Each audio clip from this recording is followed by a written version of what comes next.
Buongiorno, oggi alle telecamere di Cinema Giovane abbiamo l'assessore alle politiche sociali e giovanili della Regione Veneto, Stefano Valdegamberi. Buongiorno Assessore. Buongiorno. Buongiorno.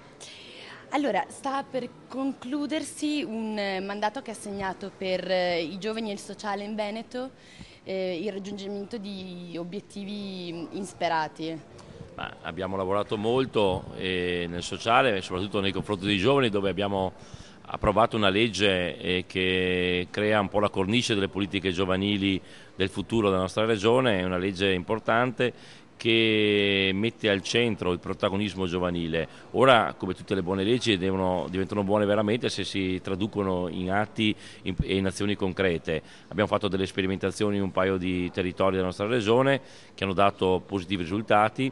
Il nostro obiettivo è quello di vedere dei giovani che siano non comparse, non spettatori, non semplicemente consumatori della società in cui vivono, ma dei protagonisti veri, dove la loro voce venga effettivamente ascoltata, dove loro finalmente possono esprimere le loro volontà, le loro idee, perché i giovani sono freschezza, novità, creatività e noi abbiamo veramente bisogno in questa società di questi elementi, e anche della nostra economia abbiamo bisogno di questo, quindi vedere delle politiche giovanili che non siano semplicemente politiche del tempo libero o politiche festaiole, ma invece politiche dove il giovane venga valorizzato per la sua capacità di portare novità, creatività e elementi di stimolo alla società spesso stantia in cui viviamo, e credo che sia questo il giusto approccio.